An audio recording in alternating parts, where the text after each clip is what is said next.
Hi, my name is Tim Strait. I'm the Honorary Consul of both Norway and Finland here in Armenia. I've lived here in Yerevan for the past 15 years. I'm not Armenian. I'm an American-born person, but have a background in the Nordic countries. Now, I was asked by a few people to say a few words about some good things that are happening in Armenia. I was recently myself in California at the Narvasartian Games, and I understood that there is an information gap within the diaspora and Armenia, between those. I was asked some interesting questions that reflect a lack of correct information or correct impressions about what is Armenia, what does Armenia need, where is Armenia going. I have a project here in Armenia, just to start, at the top of a long, long list of great projects, and that project is called the Homeland Development Initiative Foundation. I created it myself a few years ago, and what we do is go around to towns and villages around the country and try to create sustainable jobs by producing quality products that we can market overseas mostly. We employ mostly women, some disabled people, and just to give you an example is this teddy bear. This teddy bear is made in Baird by the Baird Women's Resource Center Foundation. There's 35 women up there knitting these bears, and they've been a great success because the story behind it is very emotional. They're made 4 kilometers from the front line with Azerbaijan, and some of their husbands and sons are out defending the HDIF on the front line. It's a very important thing. We should have a lot of sympathy for them so that we can support them through the sale of these teddy bears. Now, this is just an example. I have a long list in front of me on a piece of paper.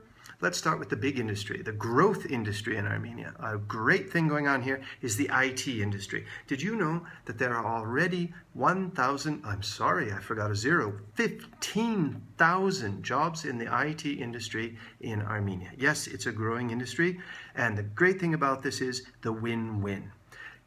Having a couple thousand, $3,000 a month job here as a programmer is quite a good salary in the Armenian context, but for an international company to come here and pay that salary is a win for them because it's much lower than it would be in Silicon Valley or somewhere else in the world. And we are seeing many major IT companies come and invest in Yerevan. They're also starting to invest in Gyumri. And I can imagine that they're going to start investing in Vanatsor and Dilijan and Ijivan and places down south as well. Now, why did that happen? Well, the Armenian mind, mostly, it's an IT mind. It was known during the Soviet Union. The Armenians made the small electronic devices that went into larger things during the Soviet Union. The mind for problem solving and intelligent solutions to complicated problems is in the Armenian nature. So that's why that's doing so great. And the Tumo Center, another great thing going on here. Everybody should know about the Tumo Center by now. 5,000 kids here in Yerevan attending an after-school program to learn website design and animation, and now they're getting into music and they're getting into lots of other things to introduce kids at an early age to technical fields that they can use to earn money and create a future for themselves in this country later on. Now, they're also opening in Gyumri. They are opening Gyumri. They're opening in Stepanakert. They're thinking of opening in Beirut and Tbilisi and other places. Great project. Moving on. Right. Wine. Armenian wine is an incredible growth industry right now. The Ernekians, who started the modern wine industry in Armenia, they're doing very well with the Karas. A lot of you probably know the Karas wine. Well, the man behind the Karas wine within the Ernekian network, his name is Vahe Kishgerian. He's a good friend of mine, and he, on his free time, is actually running around the country creating other wineries. Within a few years, you're going to see Armenian wines on the shelves of every wine shop wherever you are. It's a great industry in growth. And Vahe, for example, because of his wine specialty network around the world, we're seeing Portuguese and Italian winemakers coming to Armenia because they're established at home and they want to do kind of an adventure winemaking experiment in Armenia, but they're discovering that the grapes here are so good, they're making their own wineries here. So growth industry. Moving very quickly on. Armenian Tree Project, just to name one, planting trees all over the country, doing a great job reforesting Armenia. The Paros Foundation, running around the country, fixing up medical centers, fixing up kindergartens, doing a great job in rehabilitating public facilities for communities around the country. The Women's Resource Center here in Yerevan, Lara Aharonyan, Canadian by birth, doing a great job on the barricades for years and years and years, promoting the idea that domestic violence is not okay. Sexual violence is not okay.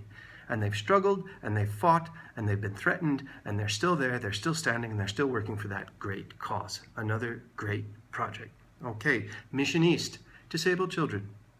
Integration of disabled children into mainstream schools and into their communities, education of the parents, involvement of the children. It's a great thing to see. I've been up at their center in Ijivan several times. They're doing a great job fighting an uphill battle for inclusion of disabled individuals into this society. It's a great project, really worth supporting. Mission, oh, I said that one already. Researchers for Bioheating Solutions, a smaller organization actually, but doing an amazing little job.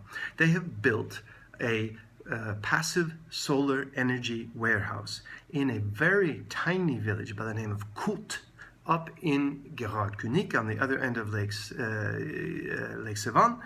It's a refugee village actually. The people living there today, it used to be an Azerbaijani village, and now there are refugees from Baku and other places in Azerbaijan, Armenians living there now.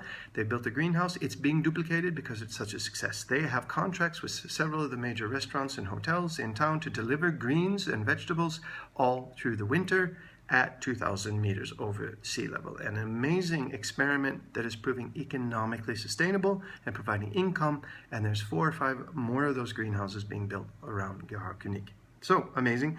Let's try one more organization. One Armenia, another great organization.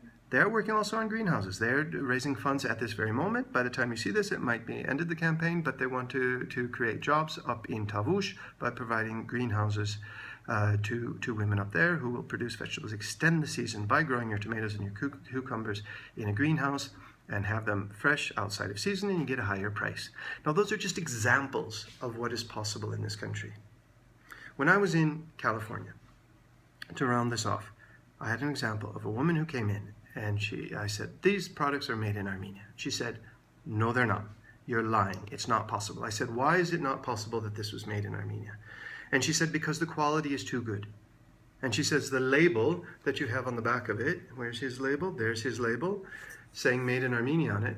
She said, they don't use labels like that in Armenia. So you're lying to me. It's not possible to build products, to create products like this in Armenia. Well, I'm telling you, this is a country of potential.